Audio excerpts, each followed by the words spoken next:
नौजवान था और यतीम भी था। शौक बन गया दीन पढ़ने का। महल्लेदार इलाके वाले कहने लगे कहाँ से कमाएगा, ना बाप है, ना माँ है, ना घर है, कहाँ से। हजरत रूमी कहते हैं नौजवान ने जंगल में झोंपड़ी लगा ली। वहाँ वो सुबह मदरसे जाता, शाम को जंगल में रहता, वहाँ अल्लाह अल्लाह करता, सबक याद करता। एक दिन बादशाह की बेटी रास्ता भूल गई, जंगल में आई सहेलियों के साथ, बॉडीगार्ड भी साथ थे पर रास्ता भूल गई। खोती खोती शाम हो गई, ऐसी खोई कि जब रात गहरी हो गई तो आके उस नौजवान के पास रुकी और चिल्लाने लगी। शेर के दहाड़ने की आवाज आती है, भेड़िए के बोलने की आवाज आती है। नौजवान अकेला, सहेलियां बिछड़ गई, गार्ड बिछड़ गए। कहने लगी मैं परेशान हूँ, मुझे जगह मिल जाएगी। नौजवान कहता मैंने शहजादी देखी और मुझे भी पता था कि घर एक ही है और आग को अंदर से दरवाजा भी बंद करना पड़ता है, जंगल जानवर भी आ जाते। कहते मेरी छोटी सी कुटिया में, झोंपड़ी में वो आई, रो के कहने लगी सहारा कोई नहीं, अगर मैं पीछे निकलूंगी तो भेड़िए खा जाएगा। कहते मैंने उसे जगह दे दी। अकेली औरत, चिराग जल रहा है, सबक याद कर रहा हूँ। मेरे नबी पाक ने फरमाया जहाँ मर्द औरत अकेले हो तीसरा शैतान होता है। और शहजादी, वो बच्चा कहता है सबक याद करता रहा सारी रात। वो बच्ची को कहा सो जा, पर वो कहती है नींद मुझे भी कहाँ आई।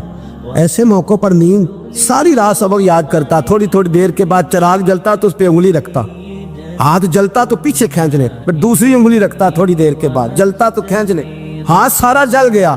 सुबह किरणें चमकी तो कहने लगा चल निकल जा, दौड़ जा, बस बड़ा सब्र का इम्तिहान हो गया, चली जा। शहजादी बाहर निकली, सिपाही ढूंढ रहे थे। बादशाह खुद जंगल में निकला हुआ था, मेरी बेटी मिल गई। बादशाह तन्हाई में जाके कहने लगा बेटा मैं दुनिया को बताऊंगा कि मेरी बेटी खोई नहीं थी, सिपाही साथ ही थे। ये बड़ा मुश्किल होता है, बेटी तो भूल के भी रात कहीं रह पड़े तो लोग जीने नहीं देते, तो बेटा मुश्किल हो जाएगा मेरे लिए। कहाँ थी? उसने कहा नेक नौजवान के पास। उसने कहा बेटा मैं तो तेरी बात मानूंगा पर दुनिया नहीं मानेगी। अगर उस नौजवान ने किसी को बता दिया कि तू उसके पास थी तो फिर लोग मेरा जीना मुहाल कर देंगे। बेटा मैं मर जाऊंगा, मेरी मजबूरी ये है कि वो कहीं राज ना उगल दे वो नौजवान, उसे कत्ल करना पड़ेगा। औरत ने मिन्नतें की, उस बेटी ने कहा मेरे मौसम को मारोगे, रोई। और वो कहने लगा मैं बादशाह हूँ, मेरा अपना वकार है, मैं उसको छोड़ नहीं सकता। गिरफ्तार कर लाए सिपाही। वक़्त तय हो गया सजा का। अकेले एक कारकोठरी में रखा गया, जो उसके खास एतबार वाले थे उनकी ड्यूटी लगाई। बादशाह ने बुलाया, पहले बिलम आया। औरत कहने लगी, बेटी कहने लगी एक दफा तो बुलाओ ना, एक सवाल बस पर्दे में रह के पूछना है और फिर जो आपका जी चाहे। मेरे मौसम को मारना तो है, तो मर्जी आपकी। सामने खड़ा किया, नौजवान पर्दे के पीछे, औरत खड़ी हो गई। बादशाह बीच बैठ गया। बीबी कहने लगी सारी रात बेदार मैं भी रही, सोया तू भी नहीं। वो जो तू चिराग के करीब हाथ लगा के जलाता था वो समझ नहीं आई। नौजवान रो पड़ा, कहने लगा क्या करूं, मैंने रसूलुल्लाह का दीन पढ़ा है, क्या करूं, मैंने हुजूर का दीन पढ़ा है। मैंने पढ़ा है कि जानी को सबसे नीचे दोज़ख के सबसे निचले दर्जे में जलाया जाए, उसे जहन्नमियों का पीप और रेशा पिलाया जाए, कंद खिलाया जाए। ये रवायतें पड़ी हुई थी। थोड़ी थोड़ी देर के बाद शैतान मुझे कहता था बदकारी कर ले। मैं अपना हाथ उसी वक्त जब शैतान मशवरा देता तो मैं आग पे करता। मैं कहता अगर ये बर्दाश्त हो गई तो वो भी हो जाएगी। जब हाथ जलता तो मैं समझ जाता नहीं तुझसे तो ये नहीं बर्दाश्त होती तो वो कैसे होगी। फिर मुझे शैतान मशवरा देता कोई देख नहीं रहा तो बुलाने नहीं गया, खुद आई, मैं दूसरी उंगली लगा देता। मैंने हाथ जलाया और मैं समझ गया जब छोटे से चिराग की इतनी सी शमा की आग नहीं बर्दाश्त होती तो दोज़ख कैसे बर्दाश्त होगी। कहता मैं बाज आया। बादशाह ने ये कहानी सुनी, लफ्ज़ सुने तो चीख मार के रोया। कहने लगा तालिब इल्म तू तो मेरे नबी का सच्चा गुलाम है और मेरे रसूल के जो सच्चे गुलाम होते हैं उन्हें फांसियां नहीं दी जाती, उन्हें तख्त पर बिठाया जाता है। अब तुझे सजा नहीं होगी बल्कि मैं अपनी बेटी का निकाह तेरे साथ करूंगा और मेरे बाद इस सल्तनत का बादशाह भी तू ही बनेगा। अब वो नौजवान वहां नारे लगा रहा है, कहता लोगों तुम मुझे कहते थे दीन से क्या मिलता है, दीन से तो अल्लाह तख्त व ताज भी अता फरमा देता है। अगर नौजवान शर्म व हया वाले बन के रहे अल्लाह सारी इज्जतें दे देगा। देखे ना अल्लाह के फजल से इज्जत मिलती है और जब कोई इज्जतदारों जैसा काम ही ना करे। एक बात और अर्ज करनी है पर वक्त थोड़ा रह गया। जवानों मैं ना जब कभी परेशान होता हूँ ना तो मैं ये वाली बात खोल के पढ़ता हूँ वाला। ये बात ढारस बनाती है, ढारस तवानाई देती है, पूरा मजमून बांधा है। आला हजरत कहते हैं बेरूपिया था, मदारी, रूप बदल बदल के दिखाया करता था, बादशाहों से इनाम लेता था। एक दिन औरंगजेब आलमगीर के पास आ गया, कहने लगा मैं रूप बदलूंगा, अगर आप पहचान ना सके तो मैं इनाम लूंगा। आपने फरमाया मैं कोई ऐसे वैसा बादशाह नहीं, कहा मुझे धोखा देना मुश्किल है, कहा नहीं मैं रूप बदलूंगा। हजरत औरंगजेब आलमगीर बड़े नेक बादशाह गुजरे, बड़े परहेजगार। वो बेरूपिया कहने लगा मैं रूप बदलूंगा, आप नहीं पहचान सकेंगे। फरमाया चल जितना तेरे अंदर जोर है लगा ले। हजरत ने ऐलान किया कि मैंने फौजी भर्ती कर दे, 2 माह के बाद टेस्ट होगा। वो 2 महीने दौड़ता रहा, रंग रूप बनाता रहा, आया टेस्ट देने, 2-3 सिपाहियों का इम्तिहान लिया, उसकी बारी आई तो 10 रुपए दिए, कहने लगे तेरे आने जाने का किराया मैंने तुझे पहचान लिया है। कुछ दिनों के बाद जाने लगे सफर पर, तो भिखारी आ गए खैरात मांगने। उसने भी सारे मुंह पर स्याही मार ली, कपड़े फाड़ लिए, सर के बाल मुंडा लिए, पगे तक कटा ली, बदरंग होके आया। कासा आगे किया तो हजरत ने 10 रुपए डाले, कहने लगे तेरे आने जाने का किराया मैंने पहचान लिया है। कुछ दिन गुजरे तो टीचर की जरूरत थी, उसने मूंछें बड़ी कर ली, दाढ़ी नकली लगा ली, सर पे जिना कैप पहन ली, एक शेरवानी ले ली और हाथ में छड़ी पकड़ के आया। कहने लगा मैं उस्ताद हूँ, 2-4 बंदों का इम्तिहान लिया, उसकी बारी आई तो 5 रुपए दिए, 10 रुपए दिए, का तेरा किराया मैंने पहचान लिया। 2 साल गुजर गए, वो जब भी आता हजरत पहचान लेते। एक दिन सफर पे जा रहे थे, बहुत बड़ा लश्कर था, जिहाद करने जा रहे थे औरंगजेब आलमगीर, तो देखा एक पहाड़ी है, पहाड़ी पे लोग जा भी रहे हैं आ भी रहे। औरंगजेब आलमगीर पूछने लगे यहाँ क्या है? कहने लगे बाबा जी बैठे हैं दुआ करते हैं, अल्लाह के नेक बंदे हैं। औरंगजेब कहने लगे यार पुराने लोग सारे ही अल्लाह वालों को मानते, ये भी मुसीबत आई है जितनी नहीं आई है, सारे लोग ही मानते। कहने लगे जरा मैं दुआ ना करा लूं, बच्चे काम जा रहा हूँ। औरंगजेब बादशाह थे, बादशाह लोग नाजुक मिजाज होते हैं, घोड़े से उतरे, बड़ी मुश्किल से पहाड़ी पे चढ़े, ऊपर गए तो लाइन लगी है, बाबा जी कार में बैठे। कहने लगे मैंने मिलना, मैं औरंगजेब हूँ। उन्होंने कहा हमारा बाबा उस तरह का पीर नहीं कि अमीर आए तो रंग और हो, गरीब आए तो और हो, यहाँ अगर मिलना है तो लाइन में लग जाओ, सब एक जैसे। अब लाइन में खड़े हो गए, 50 आदमी आगे थे, कहते 51वां नंबर था। थक गया धूप में खड़ा खड़ा, जब मैं पहुंचा गार के दाने तो मैंने बाबा जी के चेहरे पे नजर डाली तो बड़ा नूरानी चेहरा, बड़ी खूबसूरत लबो लहजा। मैंने कहा मेरे जैसा आदमी भी पगड़ी बांध ले तो अच्छा लगने लग जाता है, बड़ा खूबसूरत अंदाज। कहते हैं मैं उनके पास अत्ताहियात की हालत में बैठ गया। मैंने कहा हुजूर मैं जा रहा हूँ जिहाद करने, दुआ करना। बुजुर्गों ने हाथ उठाए, अल्लाह इसकी मदद फरमा, दीन को गलबा अता फरमा, इससे दीन का सच्चा पक्का सिपाही बना। फिर थपकी दी, 2-4 नसीहतें निकाल डाली, देखना जुल्म न करना, ज्यादती न करना, जब तू जीत खर न करना, गुरूर न करना, नसीहतें भी कर दी। कहते अब जब मैं उठा तो 2-4 दिनार बतौरे नजराना मुसल्ले के नीचे रखे और उल्टे कदम जब मैं गार से उतरा, उन्होंने रुमाल झाड़ा और उठ के खड़े हो गए। कहने लगे आज नहीं तूने पहचाना, आज नहीं तूने पहचाना, मेरा इनाम बनता है, आज नहीं पहचाना, ला पैसे। औरंगजेब कहने लगा यार तूने हद कर दी, कहाँ चढ़ा कहाँ खड़ा रहा, धूप में थक गया, कमाल कर दी भाई तूने। बता तू क्या लेगा, अब तू जल्दी बता, वो कितने लोग पीछे धूप में खड़े हैं, लश्कर सारा खड़ा है, क्या लेगा? उसने कहा सबसे कीमती हीरे वो है जो तेरे सर के ताज में लगे हुए, मुझे तेरा ताज चाहिए। और भाइयों सुनना और याद रखना, मेरे आला हजरत कहते हैं बादशाह ने सर के ऊपर से ताज उतारा, बहरूपिये के कदमों में रखा और कहने लगे ये ले, और ये तो तेरा मांगने पर मैंने दिया है ना, मैं वापस आता हूँ तो आना, मैं अपनी मर्जी से भी तुझे दूंगा। तूने औरंगजेब जैसे बंदे को धोखा दिया, आना मैं उस वक्त भी दूंगा। वो देख बस बात खत्म हो गई, हद हो गई। देखकर कहते हैं जब मैं पलटा ना वापिस, बहरूपिये ने आवाज दी बादशाह ठहर जा। तो मैंने पलट के देखा तो कहने लगे ये अपना ताज ले जा, उठा और ले जा। मैंने कहा 2 साल बीत गए तुझे मेहनत करते, आज काबू आया तो ले जाओ। कहने लगा ले जा, मसला समझ में आ गया। मैंने कहा मुझे भी तो समझाना। कहते वो फूट फूट के रोया, उसकी आंखें बरस पड़ी, सैलाब की तरह आंसू बह निकले, तड़पा और रो के कहने लगा बादशाह मैंने झूठ मूठ रसूलुल्लाह की गुलामी इख्तियार की थी, झूठ मूठ की दाढ़ी, झूठ मूठ की पगड़ी, झूठ मूठ का फकर, मैंने झूठ मूठ नबी पाक का लिबास पहना है, तो तेरे जैसे बादशाहों के ताज मेरे कदमों में आ गए हैं। अगर मैं सचमुच रसूलुल्लाह का गुलाम बनूंगा तो अल्लाह क्या कुछ अता फरमाए, अल्लाह कितनी नेमतों से नवाजे। मेरे आला क्या फरमाते हैं, आला हज़रत फरमाते हैं फरिश्ते भी करते हैं ताज़ीम मेरी। कौन जी? अल्लाह। ऐसा अकीदा भी कम मिलेगा जो बरेली के इमाम का अकीदा है, ऐसा भी कम। कहते हैं फरिश्ते भी करते हैं ताज़ीम मेरी। क्यों?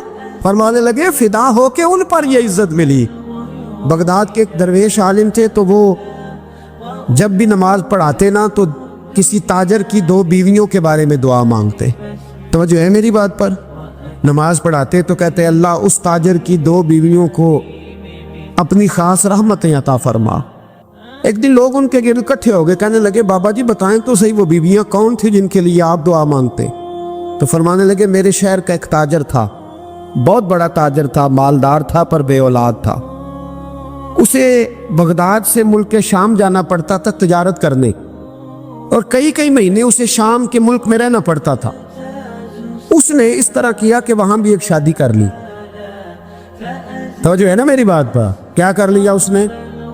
दूसरी शादी करना मर्द के लिए जायज़ है, तीसरी करना भी, चौथी करना भी भैया के वक्त, मगर अगर इंसाफ कर सके तो। अगर चारों में हम ना आधा मसला सुनते हैं और आधा ही बयान करते हैं, अगर इंसाफ ना कर सके फिर उसके लिए 4 जायज़, फिर वो एक ही रखेगा। तो अजीज दोस्त, दूसरा निकाह कर लिया, शादी हो गई। अब वो वहाँ कुछ ज़्यादा वक्त गुजारने लगा, मालदार आदमी था, बीवी को मकान भी लेके दे दिया। अब वो देर से आता वापिस, और जब आता भी तो उसके वो वाले अंदाज ना होते जो पहले हुआ करते थे। अब बीवी से बड़ा जासूस भी कोई नहीं होता, उसको तो पहले पता चल जाता है कि माजरा क्या है, उसे बड़ी खबर होती है। तो उसने महसूस कर लिया कि बदले बदले से मेरी सरकार नजर आते।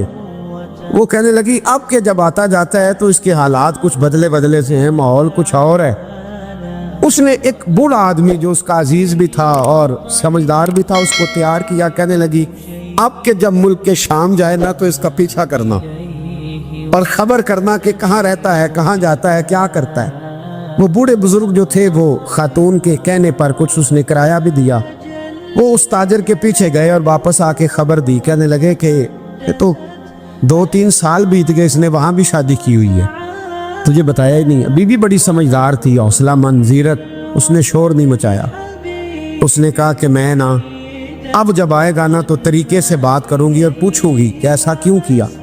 और ये भी उसने आके बताया कि अगर तेरे साथ निकाह के बाद उसे औलाद नहीं मिली तो औलाद वहां भी कोई नहीं, कि मुकम्मल तफसीलात। अब जब इस दफा खामंद आया तो आते ही वो बीमार हो गया, कमजोर होने लगा। अब खातून ने मुनासिब नहीं समझा कि आते ही धड़ाम से मैं उसके सर पर ये फोड़ दूं कि तूने निकाह किया हुआ है और मुझे बताया नहीं। वो जरा तसल्ली में रही, कुछ वो बीमार था, हौसला रखा, खिदमत करती रही। कुछ दिन गुजरे तो वो ताजर इंतकाल कर गया, फौत हो गया। अब राज खुल न सका, इद्दत गुजारी, और जब सारा माल जमा किया ना तो अशरफियों की बोरियां भर गई। सारा माल उस बीबी का, 4 बोरियों में अशरफियां, 4। यहां तो पेट का दोज़ख है, माज़ अल्लाह भरता ही नहीं। हाल में मजीद, हाल में मजीद। वो जो कहते थे ना कि बस बाहर चला जाऊं और बाहर मैं कुछ थोड़े से पैसे कमा के 2-3 साल में लौट आऊंगा, फिर यहाँ आके कोई कारोबार करूंगा, वो गए हैं तो वापिस नहीं आए। वो जो कहते थे ना बस मैंने इतना सा कारोबार करना है कि मकान बन जाए, उन्होंने 4 मकान भी बना लिए हैं, लेकिन बरेक हल में मजीद की दौड़ है। अब 4 बोरियां उस औरत ने छुपाए रखी। कोई बंदा नहीं जानता बगदाद में कि मुल्क के शाम में ताजर की दूसरी बीवी भी है। जब वो फारिग हुई तो उसने उस बूढ़े जासूस को फिर बुलाया और 2 बोरियां ऊंट पे रखी, खुद भी साथ बैठी और मुल्क के शाम गई। अल्लाह अकबर। वह बुजुर्ग कहते हैं मैं ऐसे नहीं दुआ करता। उसको जाके कहने लगी मैं अकेली वारिस नहीं हूँ, आधे की वारिस तू भी है। मैं अकेली वारिस नहीं, ये तक़सीम विरासत है, आधी की वारिस तू भी है। तो रख अपने पैसे, मुझे पता है उसने निकाह किया था पर मुझे बताया नहीं था, तो रख अपने पैसे, मैं तुझे दे रही हूँ, आधे तेरे हैं आधे मेरे हैं। उसने नजर उठाई तो रो पड़ी, कहने लगी नहीं अब ये सारे तेरे ही हैं। اگر تو اللہ سے ڈرتی ہے تو میں بھی رب سے ڈرتی ہوں، اگر تو مصطفیٰ کریم کا کلمہ پڑھتی ہے تو میں بھی اسی نبی کی ماننے والی ہوں۔ کہا بات کیا ہے، میرا کیوں ہے سارا؟ تو وہ خاتون کہنے لگی وہ 2 سال 3 سال سے میرے ساتھ نکاح تھا، اور اس نے بتایا تھا مجھے کہ میری بیوی بھی ہے، اور میں غریب تھی تو میرے والدین کو بھی بتایا تھا کہ میری دوسری شادی ہے۔ یہ مکان اس نے مجھے لے کے دیا تھا، میرے تمام اخراجات وہ پورے کرتا تھا، نان و نفقہ کا خیال رکھتا تھا، لیکن اب کہ جب وہ آیا تو وہ بیمار تھا۔ اس نے مجھے بتایا کہ مجھے طبیب نے بتایا ہے کہ میں شدید بیمار ہوں، شاید بچ نہ سکوں۔ تو کہنے لگی وہ مجھے کئی لاکھ روپے بھی دے گیا، اور جاتے دفعہ مجھے طلاق بھی دے گیا، فارغ کر گیا۔ کہنے لگا تو جہاں چاہے میرے بعد نکاح کر سکتی ہے، اور کہنے لگا میں چاہتا تھا پہلی بیوی کو بتا دوں، موقع نہیں بنا، اور اس کا دل نہ ٹوٹے، بتا نہیں پایا، لہذا وہ مجھے ڈھیر سارے پیسے دے چکا ہے، سارا میرا حصہ مجھے پہلے سے دے چکا ہے۔ میری بہن اب یہ 4 بوریوں میں سے 2 میری نہیں بلکہ 4 کی 4 ہی تیری ہے، تو ہی اس کی حقدار ہے۔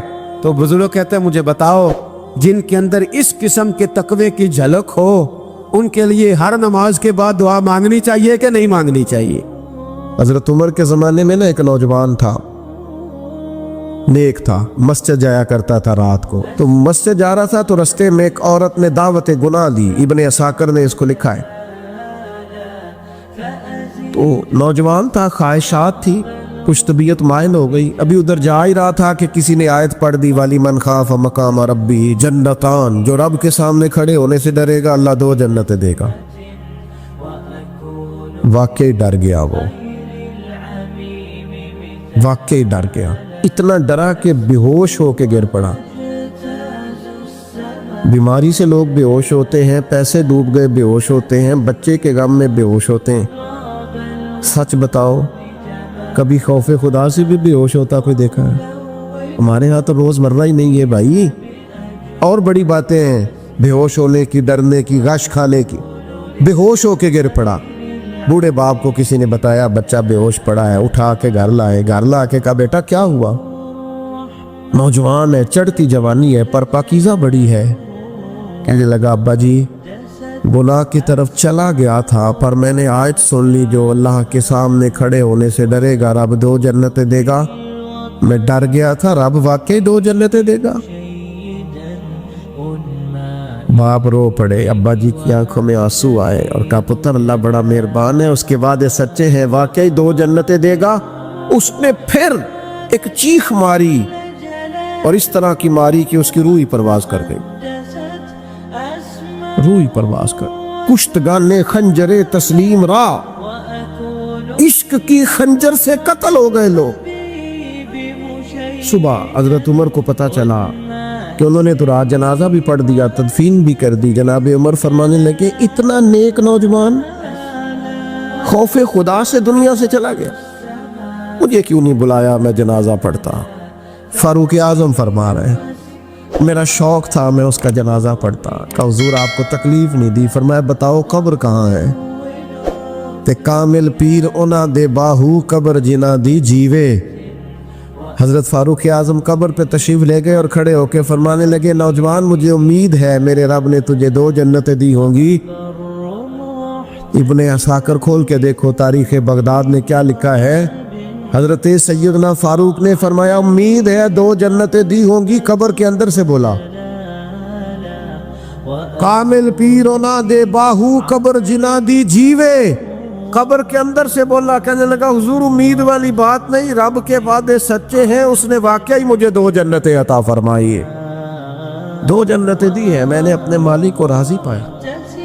ہمارے صوفیاء تصوف میں ایک جملہ بولتے ہیں کہ تیرا تو فقر فقر بوزر ہے، یعنی جن کو صحیح درویش کہتے ہیں نا، صحیح درویش۔ مولا علی شیر خدا رضی اللہ تعالیٰ عنہ فرمایا کرتے 2 ہی تو بندے جو رب کے رستے میں کسی شے کی پرواہ نہیں کرتے۔ حضور کون سے؟ فرمایا ابو ذر غفاری ہے اور دوسرے علی المرتضیٰ ہے۔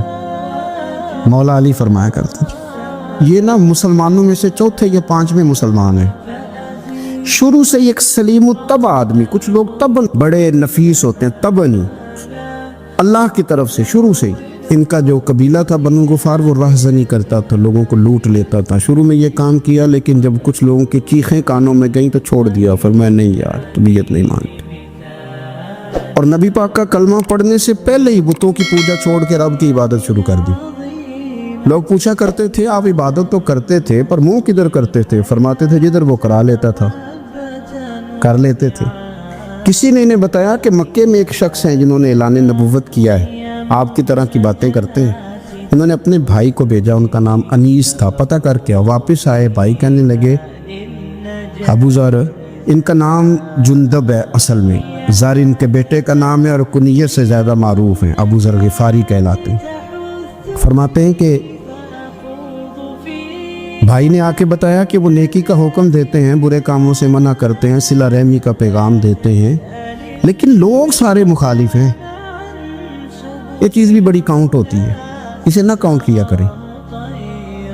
لوگوں کی ترجیحات بدلتی ہیں، صبح کچھ دوپہر کچھ شام کچھ، اسے نہ کاؤنٹ کریں۔ انہوں نے اس بات کو کاؤنٹ کر کے بتایا کہ لوگ ان کے جو ہے نا وہ مخالف ہیں سارے۔ تو حضرت ابو ذر غفاری کہنے لگے مجھے تسلی نہیں ہوئی، میں خود جا کے پتہ کروں گا۔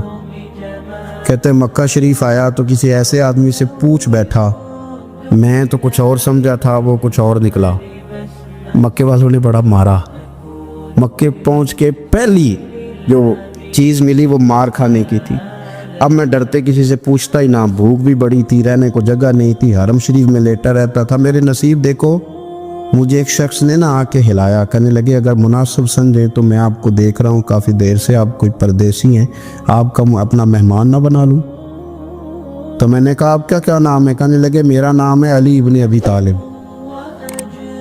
کہتے ہیں مولا کائنات گھر لے گئے، کھانا بھی کھلایا، جگہ بھی دی، سونے کو خدمت بھی کی، لیکن چونکہ میں تو پہلے ایک سے پوچھ کے مار کھا بیٹھا تھا، میں نے پوچھا نہیں میں کدھر آیا ہوں۔ رات رہے، اگلی رات بھی رہے، لیکن میں نے بتایا نہیں میں کس کام آیا ہوں۔ حضرت ابو ذر غفاری رضی اللہ تعالیٰ عنہ کہتے ہیں خود ہی مولا علی نے پوچھا بتا سکتے ہو کیسے آئے ہو؟ میں نے کہا راز رکھ لو گے؟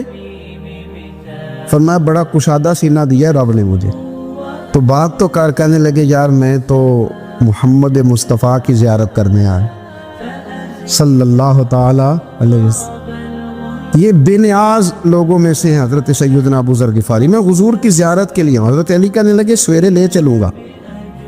انسان بزدل نہیں ہوتا، ہر انسان بزدل نہیں ہوتا، اور بلا وجہ ٹکراؤ کی پالیسی بنا لینا یہ بھی سیانے لوگوں کا کام نہیں۔ حکمت کے تقاضوں کے مطابق چلنا یہ بھی دلیر لوگوں کا ہی کام ہوتا ہے۔ حضرت مولا علی کہنے لگے صبح لے کے چلوں گا پر حالات ٹھیک نہیں، شرارتی لوگ ہر جگہ ہوتے ہیں، اگر کوئی شرارتیوں کا ٹولہ ملا نا جو کھڑا ہوگا جاسوسی کرنے کے لیے کہ حضور کی طرف کون کون جا رہا ہے، تو میں نیچے جھکوں گا جوتے کا تسمہ ٹھیک کرنے کے لیے، لیکن آپ نے نہیں کھڑے ہونا، آپ نے چلتے رہنا ہے تاکہ کسی کو شک نہ ہو۔ کہتے اس ترتیب سے حضرت علی مجھے لے کے گئے، میں حضور کی بارگاہ میں پہنچا۔ مولا علی کہتے ہیں بڑے بڑے لوگ سوال کرتے تھے پر یہ شروع سے سلیم الطبع تھے، مجھے کہہ لینے دینا، انہوں نے ماننا ہوتا ہے وہ لمبے سوال کرتے ہی نہیں، مان جو لیا تو لمبے سوالوں کی ضرورت ہی کوئی نہیں۔ کہتے ہیں لوگ بڑے بڑے سوال کرتے تھے پر ابو ذر نے 2-3 باتیں پوچھی اور آگے جا کے کہنے لگے حضور ہاتھ بڑھائیں مجھے کلمہ پڑھائیں۔ نبی پاک صلی اللہ علیہ وسلم نے کلمہ پڑھایا، فرمایا باہر جا کے نا ابھی ذکر کرنا کہ تم مسلمان ہو گیا، یہ ماریں گے۔ عرض کی حضور انہیں مارنے دے، میں آیا بھی مار کھا نہیں ہے، انہیں مارنے دے نا۔ پڑا فلک کو کبھی دل جلوں سے کام نہیں، داغ دل بھی نے کہا تھا پڑا فلک کو کبھی دل جلوں سے کام نہیں، اور جلا کے راکھ نہ کر دوں تو داغ نام نہیں۔ ماری تو کھانے آئے ہیں، مارنے دیں، کرنے دیں زور جتنا لگانا ہے لگانے دیں۔ باہر جا کے اعلان کیا، مکے والوں نے مارا، اتنا مارا کہ بے ہوش ہو گئے۔ پھر کسی نے بتایا کہ تم نے گزرنا بھی ہے ان کے علاقے سے، بنو غفار سے، پھر ان کا پتہ بھی ہے یہ لوگ بڑے سخت ہیں، پھر چھوڑا۔ تپن بڑے جلالی تھے، زاہد مزاج تھے، فرماتے تھے کہ جو تمہاری ضرورت سے زیادہ ہے وہ سارا صدقہ کرو۔ کنز کے معاملے میں ان کا رویہ یہ تھا، صرف حضرت صدیق اکبر کو کچھ نہیں کہا انہوں نے، باقی حضرت عمر جیسے آدمی کو بھی کھڑا کر کے کہہ لیتے تھے یہ مال کیوں رکھا ہوا ہے خزانے میں، بانٹتے کیوں نہیں سارا۔ اور جناب عثمان غنی رضی اللہ تعالیٰ عنہ کے ساتھ تو باقاعدہ کئی دفعہ اس موضوع پر گفتگو کی۔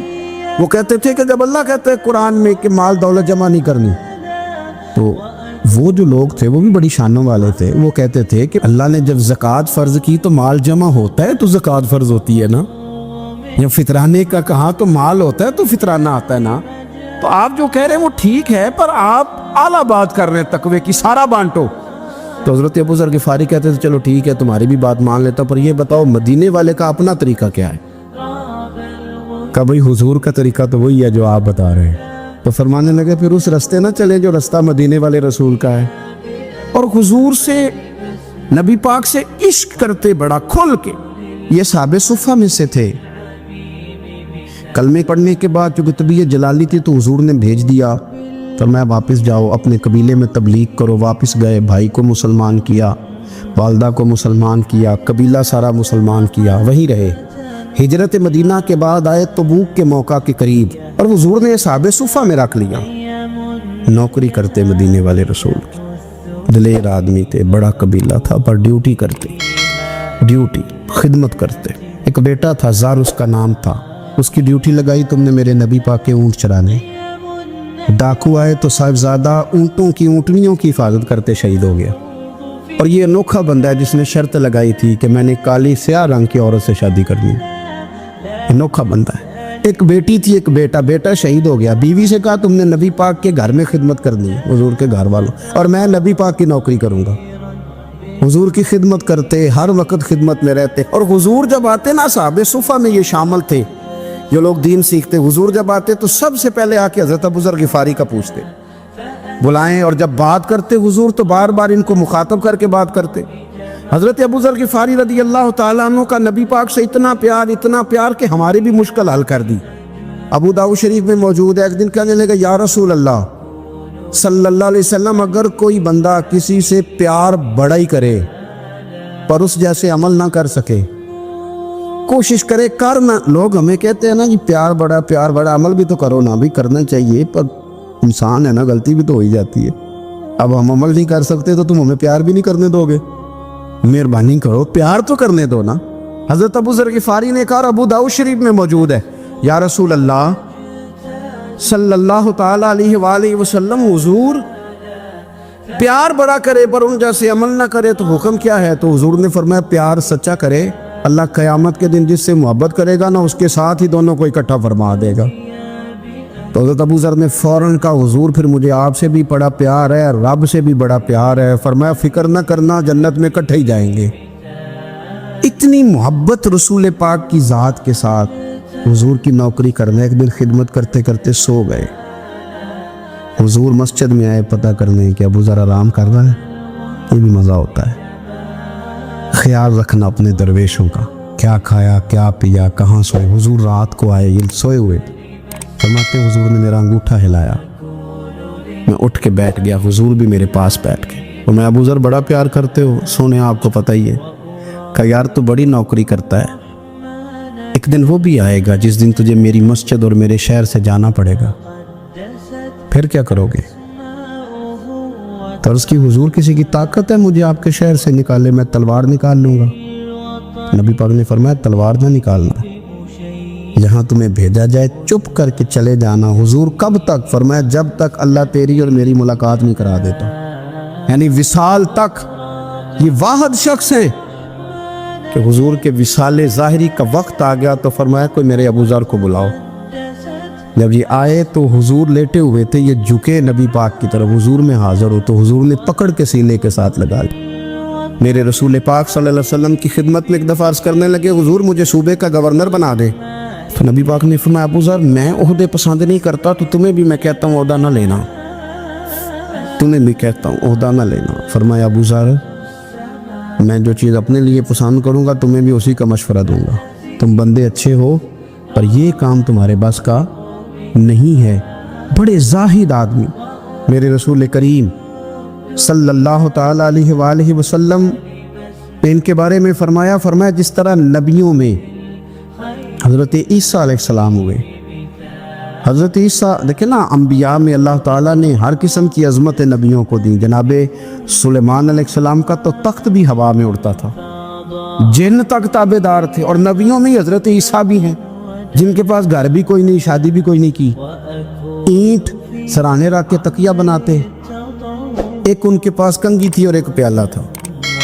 देखिए जो बंदा नेक हो ना, वो भी नेक है, अल्लाह के नबी हैं। आप अपना तकवा मुसल्लत नहीं करेंगे, जो वो कर रहे हैं वो भी मुखलस होके कर रहे हैं। हुकूमतें जो चलानी है तो वो किसने चलानी है? अगर नेक बंदे नहीं आएंगे तो गलत लोग आएंगे, कौमों पे जुल्म करें, वो भी अपनी जगह ठीक है। लेकिन ये जो कर रहे हैं ये बात भी अपनी जगह बिल्कुल ठीक है।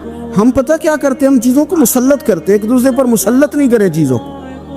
आप जो कर सकते हैं, जो रास्ता आपको सही लगता है इख्तियार कर लें, यही तो हमारे दीन का हुस्न है। ये सारे रास्ते वाज़े करके हमें दिखाता है। हज़रत ईसा अलैहिस्सलाम ने एक दिन देखा कि एक बंदा ना उंगलियों के साथ अपने बाल सीधे कर रहा है, तो आपने फरमाया यार कंघी के बगैर भी काम चल सकता है। कंघी भी खैरात कर दी। देखा एक बंदा हाथ का तकिया बना के लेटा है, तो फरमाया ईंट भी दे दो, किसी के काम आ जाए। एक दिन देखा कि एक बंदा ना यूं चुल्लू में पानी पी रहा है, फरमाया प्याला भी रहने दो, इसके बगैर भी काम चल ही जाता है। जनाब ईसा का ये ज़ुहद था।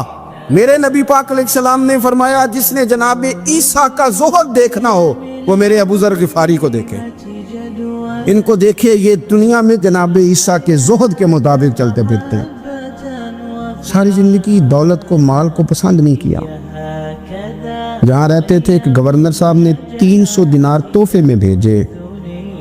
तो एक होता है ना बंदा कहता नहीं नहीं ज़रूरत नहीं। और हुजूर सैयद आलम सल्लल्लाहु अलैहि वसल्लम ने तो उमर से फरमाया था जो खुद बखुद आ जाए वो कबूल कर लो अल्लाह की तरफ से। लेकिन इनका रंग फकीरी वाला था और थोड़ा अनोखा था। 300 दिनार आए तो फरमाने लगे उसे जाके कहो तुम्हें कोई और बंदा नहीं मिला धोखा देने के लिए, मेरे घर ही माल भेज दिया है। फरमाने लगे मेरे पास गधा है सवारी करने के लिए, मेरे पास बकरियां हैं दूध पीने के लिए, मेरे पास एक चादर इजाफी है सामान में से, मैं तो डरता हूँ कि रब कहीं उस चादर के बारे में सवाल ना पूछ ले, और तुम हो कि मेरे पास ये लेके आए हो। हज़रत उस्मान गनी के पास जाके कहा करते कितना लोगों के पास पैसा आ गया है, हर बंदे के घर में माल है, ये क्या हो रहा है, लोगों से क्या खर्च करें गरीबों पे। तो उस्मान गनी फरमाने लगे तुम्हें तो खुश होना चाहिए कि मेरे दौर में लोग खुशहाल हो गए। आप फरमाने लगे नहीं, वो वाला रंग ज़्यादा बेहतर है जो मदीने वाले ने इख्तियार फरमाया, क्योंकि कच्चा रंग ललारी वाला चढ़दा ते लैंदा रहिंदा इश्क तेरे दा रंग मोहम्मद, जदों चढ़ जाए फेर नहीं लैंदा। आपकी तबीयत के अंदर दौलत से बेजारी, हज़रत अबू दरदा, हज़रत अबू मूसा अशरी, हज़रत अबू हुरैरा रदी अल्लाह ताला अन्हु, ये समझ ले उनके क्लास फेलो थे, उनके साथ पढ़ा था इन्होंने।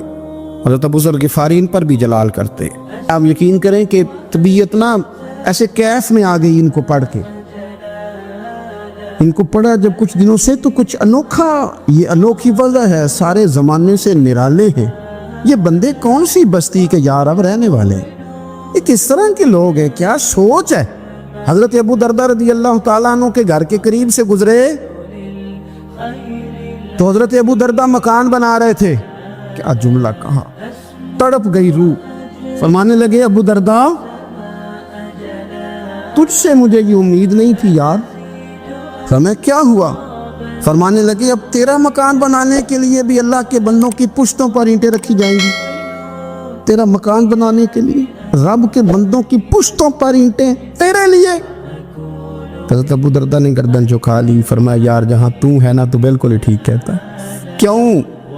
मेरे नबी पाक सल्लल्लाहु अलैहि वसल्लम ने फरमाया इस ज़मीन के ऊपर और आसमान के नीचे अबू ज़र ग़िफ़ारी से सच्चा बंदा कोई नहीं, इनसे ज़्यादा सच्चा कोई नहीं। फरमाया तू ठीक कहता है यार, सही कहता। हज़रत अबू मूसा अशरी रज़ी अल्लाह ताला अन्हु को गवर्नर बना दिया गया इराक का। अब हज़रत अबू मूसा अशरी सहाबा में एक बड़े जलील क़द्र सहाबी है और उनकी अज़मतें, रिफ़तें, बुलंदियाँ क्या कहना, बड़ी गहरी दोस्ती थी। लेकिन जब वो गवर्नर बन गए ना तो आपने फरमाया बस भाई अब तूने ओहदा ले लिया है, ये बंदे को ठीक नहीं रहने देती थी, अब तू ओहदे में चला गया। बड़ी मुद्दत के बाद मुलाकात हुई हज़रत अबू मूसा अशरी के साथ। वो दौड़ के आए हज़रत अबू ज़र ग़िफ़ारी के गले मिलने, मेरा भाई मेरा भाई। फरमाया पीछे हट जा, मैं नहीं तेरा भाई, तू गवर्नर है, मैं गरीब आदमी हूँ, अपना काम कर। फिर दौड़ के आए, फरमाया अबू ज़र तो मेरा भाई है यार, इकट्ठे पढ़ते थे हुज़ूर। फरमाया नहीं जा तू नहीं मेरा भाई। फिर आए, जानते थे ना ये सच्चा बंदा है, ये सच्चा बंदा है, ये तकरीरों वाला नहीं, सिर्फ वाज़ों वाला नहीं, इसके अंदर भी बड़ी सच्चाई है। करीब आए, आके कहा यार तू मेरा भाई है, मेरे सीने लाग। फरमाने लगे तो तीसरी बार आया है, मोमिन है, मैं मुंह नहीं मोड़ सकता, पर पहले मुझे बता गवर्नर बनने के बाद तूने मकान कितने बनाए, बाग कितने लगाए, चक्कियां कितनी लगाई, कितने तूने चीजें बनाई हैं, पहले बता। तो अबू मूसा अशरी ने उनका हाथ पकड़ा, रोने लगे, कहने लगे जिस महबूब से तूने तरबियत ली है मैं भी उन्हीं का नौकर हूँ, इन कपड़ों में मैं राग गया था, मेरे आज भी वही है यार। क्या बात करता है तू, मेरे वही है। मुझे बता अगर ये ओहदे खिदमत के हम नहीं लेंगे तो फिर क्या जालिमों को देंगे, गैरों को देंगे? ना कर, कुछ नहीं बनाया। हज़रत सैयदना अबू मूसा अशरी रदी अल्लाह ताला अन्हु रोए, और जब कहा ना कोई शय नहीं मेरे पास, तो फरमाया अच्छा चल आ जा, फिर सीने लग जा, तू वाकई मेरा भाई है।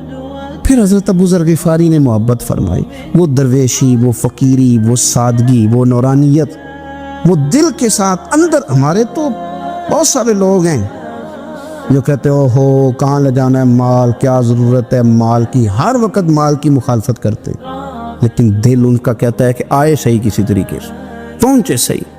हुजूर ने फरमाया बाज़ लोगों की ज़ुबानें शहद से ज़्यादा मीठी, दिल भेड़िए से ज़्यादा ख़तरनाक। ऊपर से कह कुछ रहे हैं, अंदर हालात कुछ और हैं। अगर आपको ये वीडियो पसंद आए तो हमारे चैनल महफिल जिक्र को लाइक और सब्सक्राइब जरूर करें। शुक्रिया।